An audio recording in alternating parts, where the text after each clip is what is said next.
Alright guys, it is day 5, weekend 3, I'm trying to get Fernweh back in the water on time, and we have a big issue.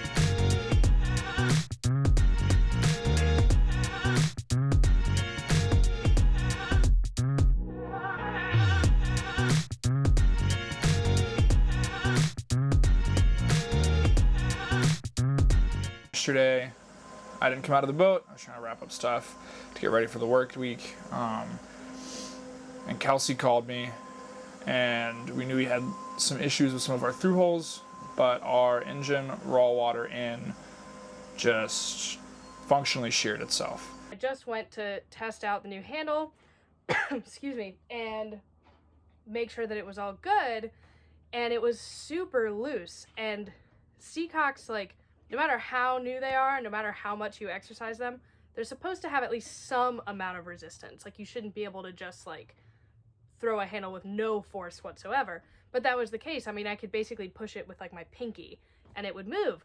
So that was concerning. And so I took the handle off, and then I realized underneath the handle there's, like, a little nub that it attaches to. And I realized that I could turn the nub all the way in a circle with just my fingers, and I was like, that's definitely not right. And so then I was like, okay, maybe this nub has, what the handle controls is inside the seacock there's a ball that will rotate, and one rotation is closed and one rotation is open. And so I turned the nub, since I could just do it with my fingers, and I took a flashlight and tried to shine it up from down on the bottom of the boat to see if I could tell whether turning the nub was actually doing anything, whether it was opening and closing the seacock. And it's kind of hard to tell with this one in particular because it has a grate over it to prevent the engine from sucking up seaweed and stuff. But based on what I could see, it looked like no matter what way I turned it, it was closed, and so therefore the handle is not actually doing anything. And so that suggests that something inside is disconnected. So in the construction of a Thru-Hull, you have, the seacock itself, not a Thru-Hull, but the seacock. You've got a pipe, and there's a ball inside of it that the handle turns it. It's connected via an axle. And Kelsey was just going to close it and also just work it just a little bit to make sure it wasn't stiff like it was before. And it felt fine. And suddenly she felt a pop. And then the handle would just spin with zero resistance, and it won't change the position of the valve inside of it. What likely happened is the axle and the valve sheared apart, so now the axle spins with no resistance because it's not moving the valve at all. That is something that means that we can't go in the water as scheduled until it's fixed. Today is May 5th. We were supposed to be in the straps this evening, and until this is fixed, that's not happening. So luckily I've got a really supportive team at work that is letting me work remotely today. I've got my laptop out here at the boat. I'm getting some stuff done while I'm waiting on parts or stuff like that. Kelsey is going down to the Defender warehouse down by Mystic, Connecticut to look for replacements for everything that we need. And hopefully we can get this solved. Kelsey got half of it apart. We're gonna try and take this seacock off. First, actually, we're gonna disconnect the hose.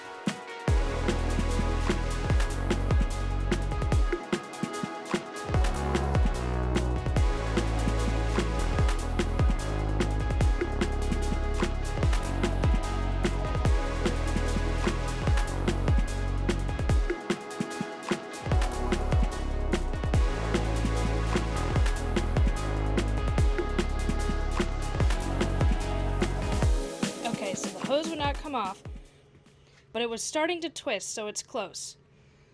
And so the next thing to do is apply heat.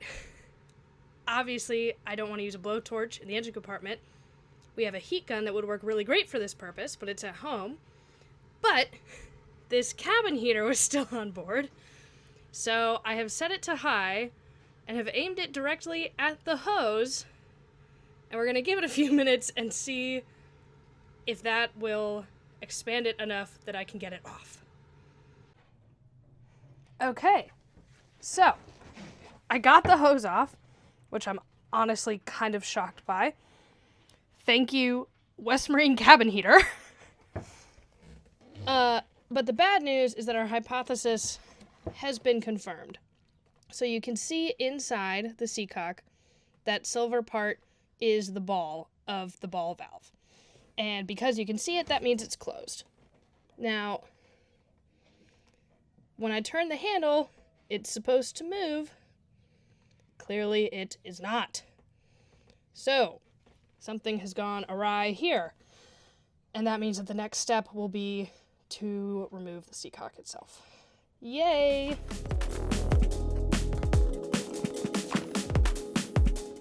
All right. So, I managed to get the barb off. So this was an adapter that was attached to the seacock. I got it off. There is no way I am getting the actual seacock off. I have tried everything. I have borrowed some tools from some friendly local liveaboards, including actual real pipe wrenches. And for those, they should have the leverage, but I don't have the space. This one I have the space, but not the leverage. So we'll have to figure that out.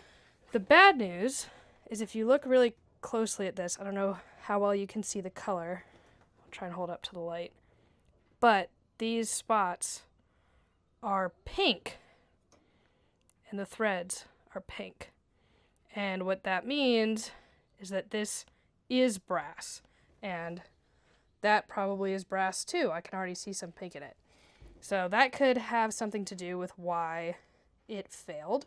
You want these to be real bronze. The difference between brass and bronze is that brass has zinc, and zinc goes away in a marine environment, and it leaves just the copper behind, and it turns pink. When you see pink, it's literally called dezinkification, and that means that it's super weak and super brittle.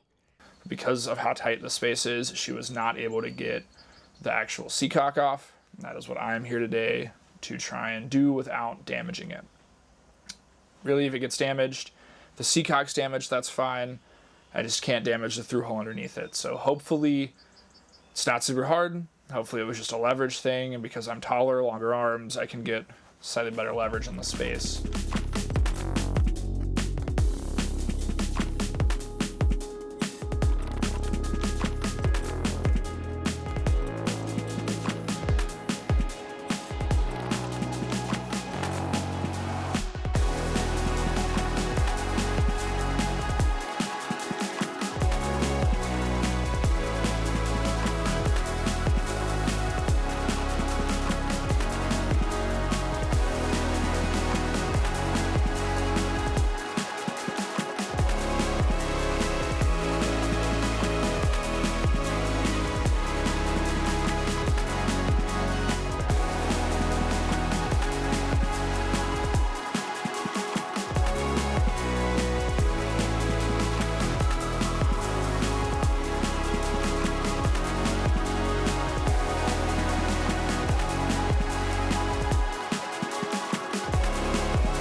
Back, I got the old valve off.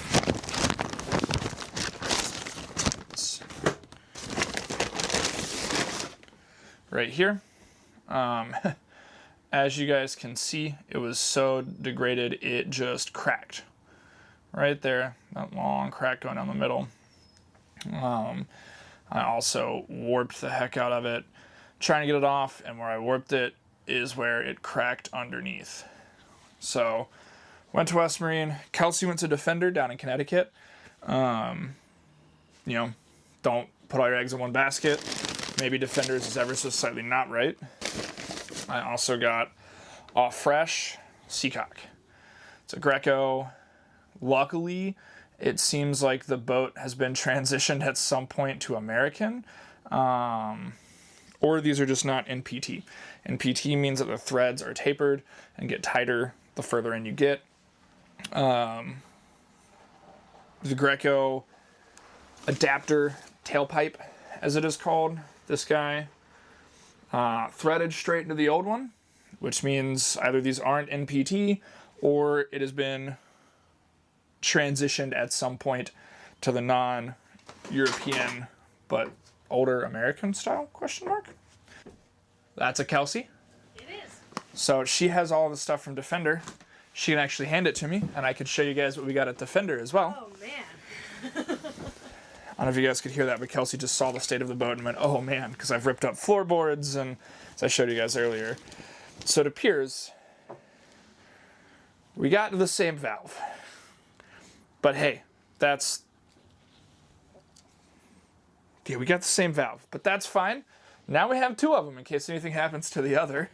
Now we're going to try, I'm going to see which one fits best, and hope that we're hanging in the straps in 2 hours from now. All right, well, the odds that Fern was going in the water keep going down. We test fit on the new ball valve, and the issue is this is NPT. And as we learned, shout out to the very helpful service desk at Safe Harbor.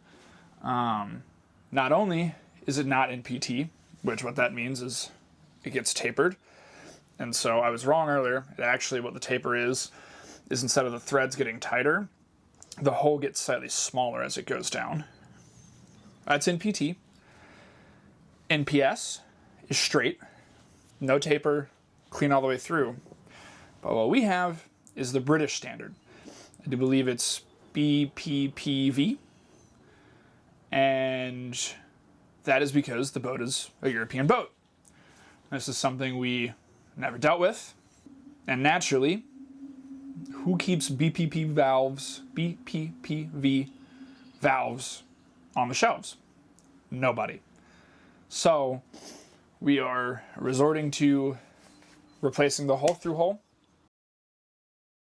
So it is now Tuesday, and the new parts that we ordered came in. UPS truck came super early this morning, which was nice. Parts we ordered are British pipe thread, and straight threaded instead of tapered. And this is the valve. I took the handle off because I test fit it onto the Thru-Hull, and it fits, which is super exciting. It totally fits 100%. It's not like finagling it on there. It just fits. So that is great news. The downside is that this is the barb that we ordered. And the threads fit, as I would expect, because, we ordered them together. So this fits. That is all fine and good. The bad news is that the barb itself is a slightly different size. So it's a little hard to tell because they're very similar. But this one is 1 inch and this one is 25 millimeters. And so this one is just a little bit smaller than this one. And the problem with that is that when you put the hose onto this one, it's a little loose. What we could do is we could replace the hose and get the right size hose for this. The hose is only about 2 feet long because it runs straight from this system to the strainer. But then we would have to probably get an adapter for the strainer, which I don't even know if that's possible. And then the hose would be slightly smaller. It's probably not enough smaller to really affect anything, but generally speaking, you don't want to downsize hoses for for systems like this, especially things like the engine raw water, because it needs a certain amount of water in order to cool the engine. And if you reduce that amount of water, that could make it overheat. It's just not a great risk to be taking. So my thought right now is this works. This was the really important part. We might put the old barb back on. So this was the original that we took off. We know that it fits the hose and that it's appropriate for that. And it fits this too, as it should. I mean, that obviously it should, because that's what we ordered. And that could work. New valve, old Thru-Hull, old barb. Okay, so I'm back from running around to West Marine and Lowe's and a whole bunch of other stores. And I tried to find the right size hose for this barb. Because it's just the barb is a little bit smaller than the hose we have now. And I figured that if I could get hose that would fit this, it would be a little bit small for going onto the other end on the strainer, but that I could squeeze it. Turns out that doesn't matter because they don't have hose that fits this barb exactly. So I have new hose of the kind of hose that's already in there, but the difference is that this one isn't stretched out. Like the hose that's in there now is kind of like blown out. So this one, like, it fits, but it's just slightly too big. Like, it's good, but it's not great. So I've spoken to a lot of people at the yard, at the store, and I think what we're going to do, or at least what we're thinking now, is put a couple of wraps of tape around this guy, especially just this bottom part, just to make it a little bit thicker, and then make sure that the hose clamps here are on super tight. And we're going to see how that goes. So I took the old hose off. It came off super easily, which I was surprised about, but yay. And then I was looking at it and I was like, okay, let me see if I just snip off the end that is a little bit blown out. Let me see if it fits the barb. And holy crap, it does. And it fits so much better than the new hose that I got. So I guess I wasted $16 on 4 feet of new hose, but I'm definitely going to use the old one. And I've put it back in there, and it's going to work great. This is awesome. So that is the old hose. I had taken it off of this strainer. I just put it back on. And this is the piece on the end that I snipped off that is blown out. So now that that's not there, that end, the new end of the old hose, fits perfectly on this. And it reaches because this whole assembly is taller than the previous one. So this is all going to work out great.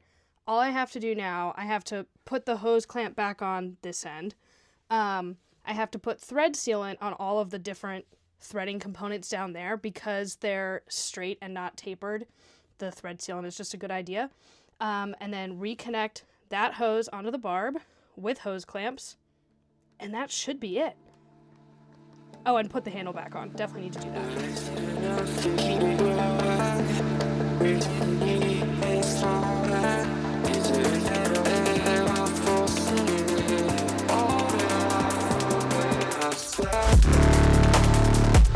Okay, so I'm on the very last step. I just went to the yard shop and I bought 2 new hose clamps. We have a massive collection of them already. And that's not even like a fraction of all the hose clamps that we have. But these guys are all perforated. So you can see that they have little parts taken out of them, which is fine. I like this. These are marine grade. They're totally appropriate. There's nothing really wrong with them. But I bought these ones, which are not perforated. They still have some texture, but they don't have like the actual holes. And that just makes them a little bit stronger. And I also wanted them to be the exact right size because if I can match something exact, I would rather just do that. And these were the original ones, so they're, I don't know if you can see truly how gross they are, but pretty grody. And you can reuse hose clamps. It's not like a screw where once you use it once, you probably shouldn't use it again, but I may as well get new ones. So I bought 2 new ones. Everything is on there with the thread sealant. All I have to do is put these 2 hose clamps on and reconnect the hose, and that should be the whole thing. So maybe we are going to launch today, or at least go on the straps. Launch tomorrow.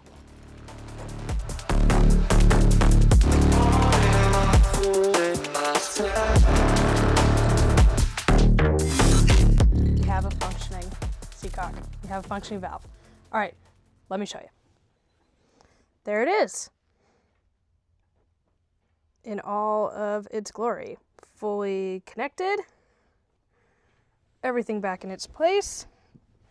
It works. Ka-chow.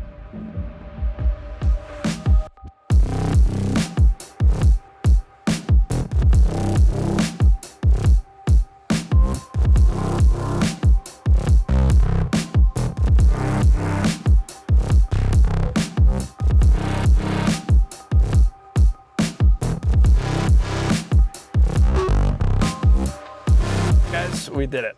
We made it here. Fernweh has just a little bit of work to be done, and then she'll be ready to go in the water. I am obviously late to the party.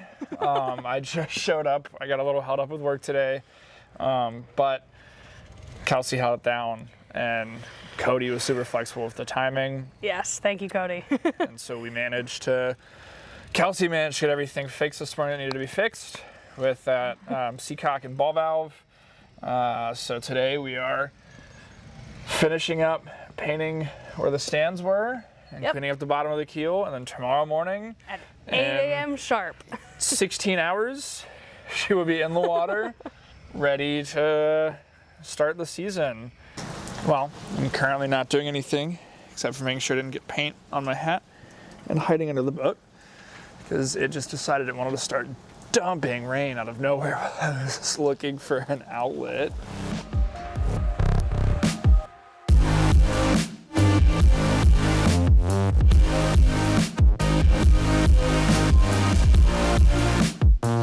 Well, now we're hiding in the truck.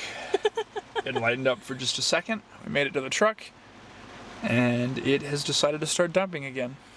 Yeah. Which is gonna make sanding and painting an interesting task this afternoon. I was a little concerned about that when I was checking the weather earlier. It is, I think, supposed to keep doing this for a couple of hours, like on and off and on and off. It is supposed to lighten up around 10 p.m. enticingly. Oh, lovely. Like that's the last time I checked the weather, that's when it said, like, okay, that's the end of the rain. Tomorrow is supposed to be lovely. That doesn't really solve our problem now. Yay. Yay. I really will say, equal faults mine and Kelsey's for forgetting to bring it off the boat. She asked me if there was anything I needed to sand and paint, and I said, yep. The sanding and painting tools. And in my mind, that meant extension cord. Didn't specify it clearly. And all of our extension cords are on the boat currently.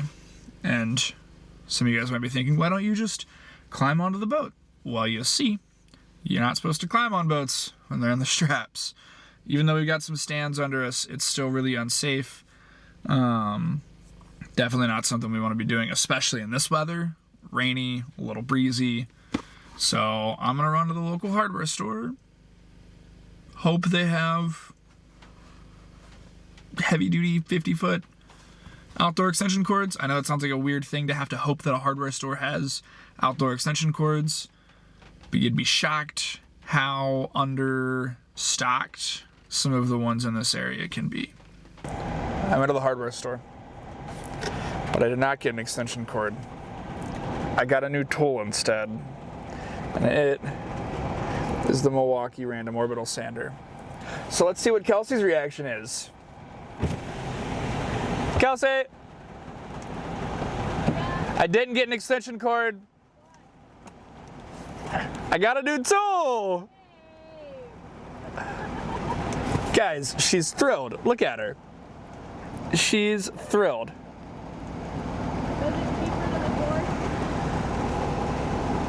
Did you just ask me if it was cheaper than the cord, babe? All right, she just asked me if it's cheaper than the cord. I think we all know the answer to that question.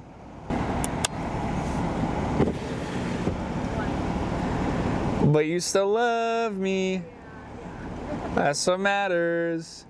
And hey, I think this is a valuable tool for a lot of boat owners, especially us. Imagine trying to sand inside of the sail locker, getting a big honking, like 15 amp sander in there. No. I just grab the battery. This weighs like 4 pounds. Just go to town.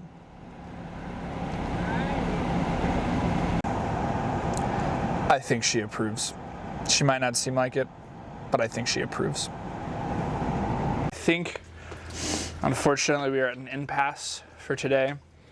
The rain was supposed to let up an hour and a half ago, and it hasn't.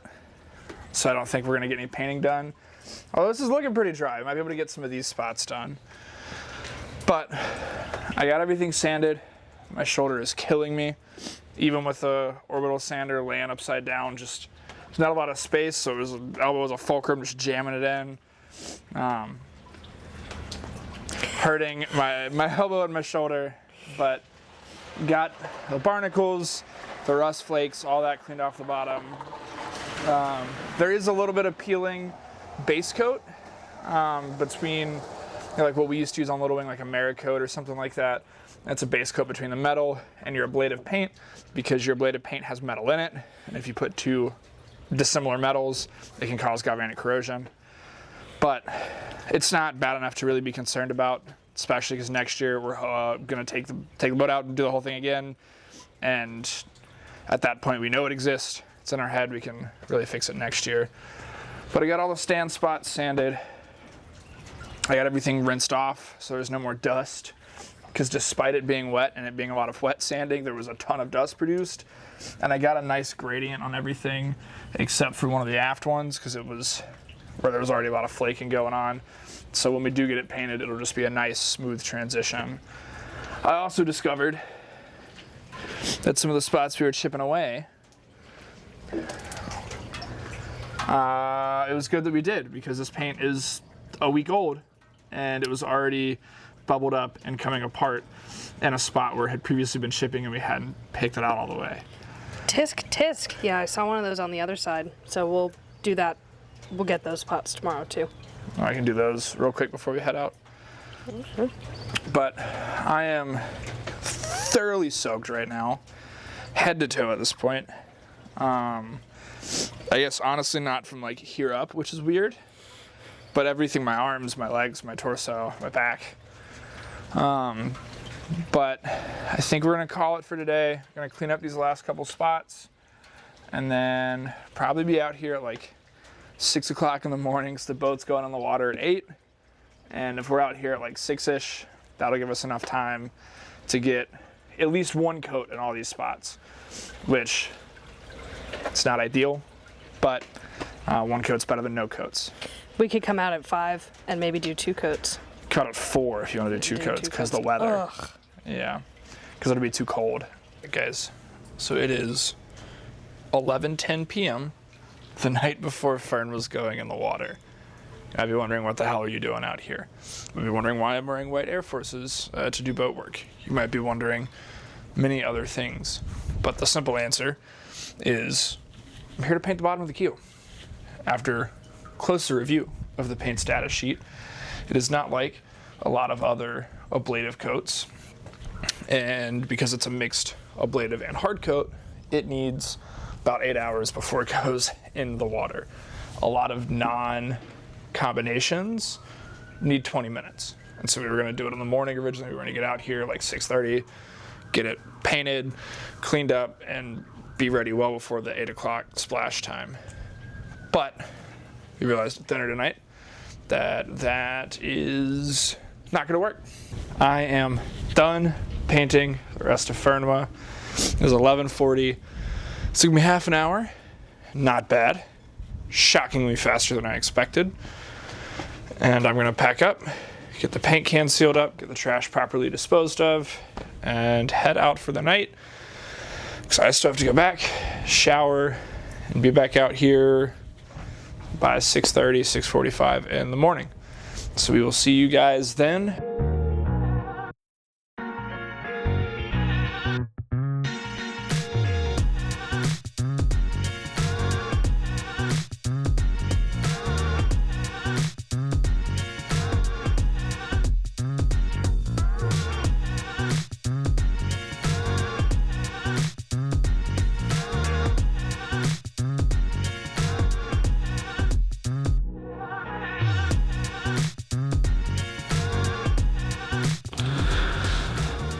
What is up, guys? We're out here on Fernweh. Thank you guys so much for following along on our final video as we get her ready to go in the water for the first season with us at the helm.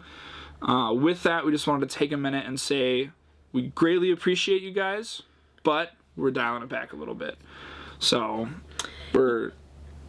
yeah, we've been posting every week, and that's been great, but we realized that if we keep doing that, we're going to very quickly catch you guys up to real time. So we're still going to keep posting, it's just not going to be every single week. Yeah, the hope is to do bi-weekly. There might be some where it has to be 3 because of life in the real world and holidays. Yeah, as you guys see, it's a fourth wall break. This video is coming out the Monday after Thanksgiving, and we're going into Christmas and stuff like that, and that's the time that we're using to get Fernweh ready. So there's going to be a lot of footage, but it might not be able to be shot, cut, edited, put together into a video for you guys, because we want to make sure our quality doesn't go down as, you know, we get into like the more usable footage, more yard stuff and things like that. Also because we couldn't shoot any this summer on base, so, you know, we've only got like 3 videos from the time we go in the water, maybe 4 videos from the time we go into the water to the time we hit the yard here. And on a weekly basis, I mean, that would just put you guys at, you know, we were watching it during Christmas and you're functionally caught up to real time at that point. Yeah. So we need to give ourselves a little bit of a buffer for the real world and just life and whatnot. And yeah, but we're not going to not post, like Kelsey said. We've got some fun trips planned this winter that are not on the boat with some people you guys are going to meet in upcoming videos. And so we're going to do a couple of fun trips, get a lot of big projects done on Fernweh. Stay tuned for our boat show recap video for that, where you'll hear some of those. And yeah, just enjoy the winter with a little bit of room to breathe, you know? Yeah, well, stay tuned for a lot of stuff. We're going to have our whole summer. Yeah. We're going to have, and then back into the yard period that we are now fourth wall break in right now. So yeah, stay tuned. And some not sailing stuff. Yes. Because we're not just a sailing channel. Despite only posting about boats so far, our goal is to be a little bit more diverse and not just everything on boats. So stay tuned for some other, I don't want to give too much away, but other things that involve wearing foul weather gear, just not on boats. And as always, don't forget to drop us a like, drop us a comment, let us know if you love our videos, hate our videos, you feel neutral about our videos, if you just want to make fun of Kelsey for looking like a Smurf after sanding bottom paint. Yeah, please feel free to like, drop a comment, and don't forget to hit that subscribe button. If this works, this will be the first time we've done this on YouTube, but it'll be right there. Oh, I'm going to stand here because my truck is a jog away. And hope it lightens up in a second. I don't know if you guys can hear it.